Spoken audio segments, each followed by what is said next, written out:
Энэ өдрийн мэндийг хүргэе бүгдэнд нь. Миний подкастын дараагийн дугаар тавтай морил. Coach Okoгийн подкаст.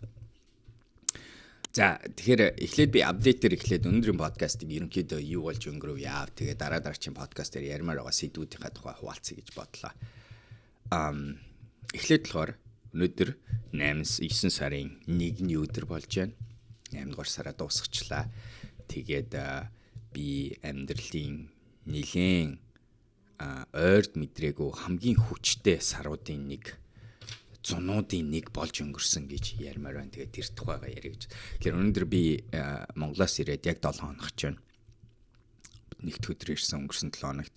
Тэгээд та миний подкаст энтрийг дагж байгаа бол угаасаа мэдэх бах. Инстаграмаар дагаагүй бол дагаарай.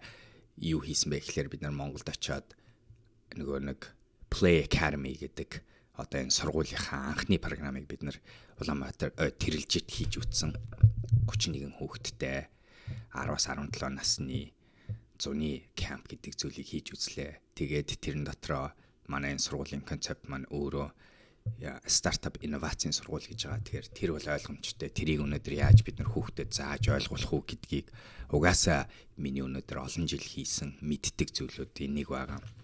Гэхдээ бид нар хажуугаар нь олон сонирхолтой өөр арга барилуудыг дуршиж одоо бэлтэж байгаад хийж үтсэн.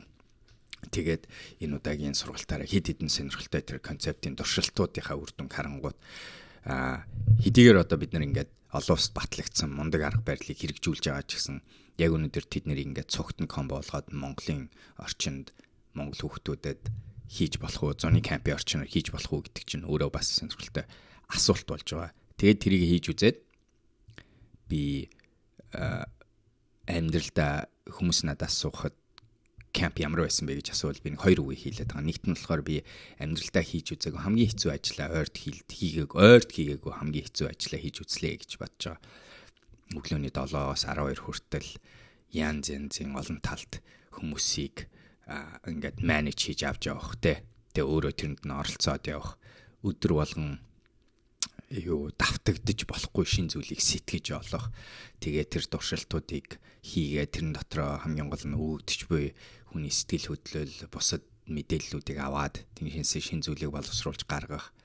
Ямар төрлийн дизайнерууд буюу багш нар энэ чи ажиллах ёстой энэ тэрийг ухаж үзэж тэрийг өнөөдөр багтаага хамтарч өдөр болгон боловсруулж үзэх. 14 хоног би өөрийнхөө WOOP нөгөө эрүүл мэндийнхаа хэмжүүрүүдийг өөрөө би авч хаяад амьдралын хэм маягийнхаа нөгөө нэг дагдаг хэм маягийн албаар хайж үзэх ийм сонирхолтой. Гэх мэтэр 14 хоног ойрдог хийж үзээгүй хамгийн хэцүү ажлуудын нэгийг хийж үзсэн. Гэхдээ яг буцаагаад хамгийн утга учир бүхий хамгийн сэтгэл зүйн fulfillment гэж ярьдаг ийм үр шимийн мэдэрсэн тийм ажлыг хийж чадсан гэж бодож байна. Би өөрөө энэ нь бас өөрөө сүнсэн би spiritually-ийн хувьд айгүй хүчтэй мэдрэмж дуршлаг болсон. Яагаад гэвэл би өнөөдөр хайрыг өөрөөр мэдэрч чадсан. Би өнөөдөр буддизмач гэсэн энэ дуршлагаас айгүй гүнзгийгээр ойлгож авахд надад нэмэр болсон гэж бодож байна. Би өнөөдөр буцаад Монголынхоо болон хүүхдүүдийнхаа ирээдүйд итгэх итгэлийн чинээс бас ургаж гарч ирсэн. Хамтдаа бид нар хэрвээ зүтгэх юм бол үнэхээр том хэмжээний өөрчлөлтийг бий болгож болох юм байна гэдэг ийм итгэл үнэмшил надад чинь бий болсон. Тэгээ тэр утгаараа хамгийн хэцүү ажил байсан, тэгсэн мөртлөө хамгийн утга учиртай ажил байсан гэж хэлж байгаа. Тэгэж тогтохгүй манай ихнэр бит хоёр энэ аяллаас болоод амьдралдаа нэлээд том өөрчлөлтүүдийг гаргахаар шийдсэн байгаа. Тэр тухай удахгүй би подкастн дээр ярих болно. Тэгтээ ер нь бол зүгээр хэлэхэд болохоор одоо бид нар яг энэ азтай энэ амьдралд олцсон энэ боломжоо ашиглаад бит хоёр нөгөө нэг яриад байдаг икигай гэж ярьдаг, нөгөө нэг яриад байдаг пашна дагах, нөгөө нэг яриад байдаг зөв ажиллаа олоо хийчихвэл нэг өдөр ч ажилтгүй гэдгийг мэдрэх тийм боломж олцсон. Дээр нь бит хоёр энийг нэг мөсөн хөөж амьдралаа энэний эргэн тойронд бий болохоор ерөнхийдөө шийдэж байгаа. Тэгээ өнөөдөр би энэ талаар ярих гэж утсан те.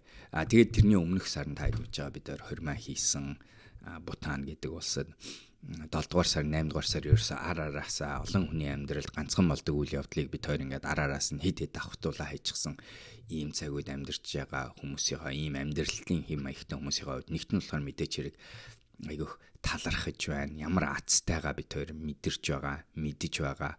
Тэгтээ бас буцаагаад энэ бол зөвхөн юу гэдэг энэ өнөөдөр бид хоёрын энэ ертөнцийн энэ хөдөлгөөнд оролцож байж өөрсдийн үсгсэн карма болон өөрсдийн үсгсэн хөдөлмөрөөрөө бий болгосон аз privilege боломж гэдгийг бид хоёр бас айгүйх мэдэж байгаа.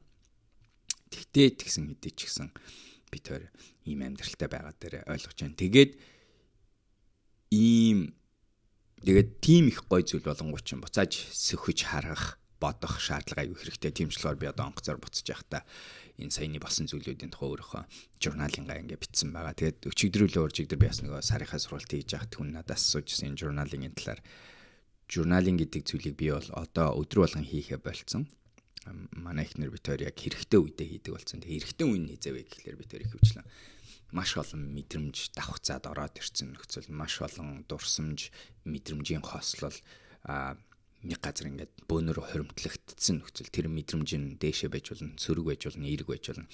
Тэрийг өнөөдөр толгоогоороо дараалд оруулаад боловсруулаад зөв мэдлэг, зөв мэдээлэл, эрүүл мэдээлэл, эрүүл дурсамжийг авч үлдэх, эрүүл бишийг нь боловсруулж, эмчилж гаргах гэдэг энэ процессыг хэрвээ гацаа үсэдээ ил журналын ашигладаг байгаад орчлоор би журнал дээр яг яах гэж оролцсон бэ гэхээр тэр өдөр болсон маш энэ camp явуулах дараа нь 7 хоног бид төр хөдөө орон нутгаар аялах. Тэгээд тэрний өмнө сарынхын өмнө бид төр бутаанд хормой хийх энэ цаг үеэр гарч байгаа маш олон мэдрэмж дурсамж. Тэгээд тэр мэдрэмж дурсамж нь бас буцаад нөгөө багын чинь янз бүрийн эдгээгүй, шарахыг юу сөхөж магадгүй, эсвэл ойрд санахаа болчихсон, далд хийгдсэн байсан зарим нэг бодол дурсамжийг буцаад сэргээж магадгүй гих мэтийн зүйлүүдийг би боловсруулахын тулд би ингээд журналын бичсэн байгаа шүү. Тэгээ ер нь бол яг иймэрхүү үедээ л ашигладаг. Энэ үед бол яахааргүй хэрэгтэй болдог.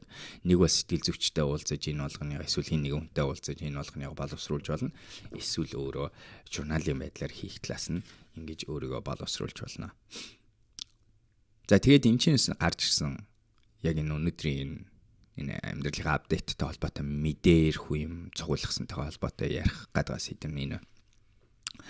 Би яг одоо бас Cal Newport-ийн slow productivity буюу удаан бүтээмж гэдэг нэртэй 50 бүтээмжийг орчуулж баг болчих واخ те. Яараагүй бүтээмж гэсэн энэ гоё номыг уншиж байгаа. Тэгээ санал болгож байна. Бүгд Cal Newport-ийн номыг ихэнх нь мэдэх байх. Ялангуяа миний подкастыг сонсдог хүмүүс дотор цаадгач дараачин аюу гоё ном гарсан шүү. Заавал уншиж үзээрэй гэж хэлмээр. Тэгээ тэрэн дотор нэг ярьж байгаа нэг санаа байгаад. Тэгээ мэдээж хэрэг Cal их биш байж, Newport их биш байж магадгүй. Тэгэхээр санаа нь юу гэхээр таны амьдралд хідэн төсөл мөн хідэн одоо ийм mission бүр юм юу даалгавар таны бүр амьдралд бүр зайлшгүй хийх ёстой, биелүүлэх ёстой хэдэн даалгавар байдгүй. Энэ урт хугацааны mission impossible гэж ярьдаг ш. Биелшгүй даалгавар гэдэгтэй адилхан тэр mission-ыг тэр үгээр нь хэдэл авч. Гэтэ бараг л одоо хувь заяаны ажил гэж бараг хэлж болно. Тэгээ ингээ харангууд ихэнх хүмүүс яадгийг гэсэн чи бид нар уул нь юу зүгээр вэ гэхээр тэр даалгавар митийн тэр мишн митийн амьдралын даалгавар митийн ажил руу өнөөдөр бид нар энергич хүчээ зарцуулах юм бол ёстой жинхэнэ тэнцэнээс чинь нөгөө нэг Япон философч буюу икигай гэдэг зүйл заримдаа давхцаж магадгүй. Тэгээд сануулхад икигай нь энэ байна тийм ээ. Таны сайн хийж чадах зүйл, ертөнцид хэрэгтэй зүйл, тэгээ та мөнгө олж чадах зүйл гэсэн энэ гурван зүйл өнөөдөр нэгдэж чадах юм бол 3 байна 4 зүйл нэгдэж чадах юм бол та өнөөдөр өдөр болгон хийж байгаа ажлынхаа төлөө та өөрөө сэрдэг. Өдөр болгон үхтлээ ажилласан ч гэсэн ажилласан юм шиг санагддаггүй болдог. Өдөр болгон тэр хийж байгаа ажилласаа та урам зориг, сургамжийг, тархины тэжээлийг гаргаж авдаг. Тийм ажлыг бас нэг өөр гоё бусад зохиолчдын бичдэг англи бас нэг үг vocation гэж үг байгаа. Vacation юм шиг мөртлөө ажил шиг тийм ээ. Таны өнөөдөр амьдралд энэ нэг бий болсон шалтгаантай чинь бас нэгдэж болох. Ийм ажлыг хэрвээ бид нар олж чадах уу гэдэг чинь өнөөдөр айгүй тийм том асуулт байдаг амьдралын. Тэгээд тэрэн дотроо та өнөөдөр ажил дээр хідэн ширхэг төслүүд амьдрал дээр ажил дээр биш амьдрал дээр хідэн ширхэг төсөл дээр ажилдаг бай project дээр бас хідэн ширхэг mission дээр хідэн ширхэг насны урт даалгавар дээр ажилдаг бай гэсэн концепт гарна. Биднэрт юу хэрэгтэй юм гэхэлэр мэдээч хэрэг mission дээр ажиллах хэрэгтэй. Энэ ертөнцийн бий болсон шалтгаан дээр ажиллах хэрэгтэй. Энэ том аюу асуулт аюу том утгагүй хэрэгжүүлэхэд аюу хэцүү нэр томьёо сонсогдож магадгүй энэ ертөнцид төрөх гэж энэ ертөнцид гарсан шалтгаанаараа ажиллая. Гэхдээ нөгөө талаас энийг хамгийн энгийн бодох зүйл чинь нөгөө хүмүүсийн бас яриад байдаг. Passion-аа хөтлөгдөж ажиллая. Сүүлийн үед Scott Galloway-ийн шинэ номоор болоод англи хэл дээр нэг гараад байгаа нэг яриан юу юм гэхэлэр passion-а битгий хөө чадвараа хөө гэдэг юм нэг зөвлөгөөнүүд гарч эхлээд байгаа. Би энэ дээр нь албаар үгүй passion-а all гэдэг хэлмээр нь хөө биш all passion-а all гэдэг аргумент гаргамаар нь. Яг тэгвэл бидний тэр passion гэдэг дотор чинь айгу гүнзгий санаанууд байгаад байгаа. Тэрэн дотор нөгөө дийлчихгүй ирч хүч чинь байгаад байгаа. Тэн дотор нөгөө нэг шантаршгүй тэр тэсвэр хатуужил чинь өөрөө дотор нь агуулгадж байдаг. Тэрэн дотор таны хүн болсны нэг онцлог бүхий тоглох, сурах гэдэг тэр хэрэгцээгээ өдөр болгон хангах боломж гарч ирдэг. Ингэснээрээ та зүрхээ өнөөдөр болгон услах боломж тэнцээ гарч ирдэг. Тэгэхээс биш өнөөдөр нөгөө харахны уралдаанд оролцож амьдрах үед тийм ээ. Тэгээ энийг би хэлж байхдаа мэдчихэ шүү. Би тэрийг өнөөдөр оролцоод насаараа би одоо 40 нас хүрч байна. Тэр уралдаанд оролцож өөрийнхөө байр суурийг тодорхойлчихсан болохоор би бас ингэж ярих хэрэгтэй хүн гэдэгтээ би мэдж байна. Би тэрийг ойлгож байна. Тэгэхдээ би одоо хэлж чадах зүйл нь юу юм гэхээр би энэ рүүгээ арай жоохон эрт зөрөгтэй орчихсон бол. Тэгээ би ихэнх хүмүүсээс зөрөгтэй орсон. Миний хийж байгаа ажлууд хөвчлэн миний мэддэг хийх дуртай ажлыг би хийж ирсэн. Гэхдээ тэрнээсээ өмнө өшөө зөрөгтэйгээр өшөө одоо нөгөө төрүүчийн нэр томыг ашиглавал цөөхөн хідэн төслүүдийг амьдралдаа биелгаад тэгээ илүү гол мишн дээр анхаарч ажилласан бол илүү би аз жаргал руу эрт орж утга учир бүхий ажил гэдэг зүйлийг хийгээд өдөр шөнөгүй ажилласан ч гэсэн ядраагүй юм шиг зөвхөн би физиологоо эрүүл байлгахаас юу тижээж явдаг хэмжээнд бас яг сэтгэл зүй тарихаа сүнсэн бие өдөр болгон тижээж усалж явдаг тийм боломжийг би өшөө ихээр амьдралдаа бий болох боломжтой байсан болов. Тэгээ харангууд миний өнөөдөр одоо амьдралд юу вэ гэсэн чи би нэг 3 мишн хөтөлж явдаг юм байна гэдэг нь харагдсан. Яг одоогийн байдлаар тэгээд тэрнийхээ дотор нэг хэдэн төслүүд байгаа юм байна. Би бас нэг үеигээ бодвол амьдралынхаа анхаарлыг татдаг зүйлүүдэд цэвэрлсэн юм байна гэдгийг ойлгож авсан. За миний нэг мишн бол ерөнхийдөө ойлгомжтой би өнөөдөр хүмүүсийг дэмжиж туслах, зөвлөх, коуч хийх гэдэг бол миний бүр яхахгүй нэг мишн мөн би тэнцэнс маш их утга учир гаргаж авч чаддаг. Би тэрийг сайн хийдэг, сайн коуч хүн. Тэгээд миний тэр коуч нь дэлхийг хэрэгтэй зүйл яхахгүй мөн. Би өөр ингэсэн онцлогтой коуч, би коуч хийдэг хүмүүстэй амьдралын өөрчлөсөн үр дүнгуудыг гаргаж чаддаг хүн. Тэгэхээр энэ нэг.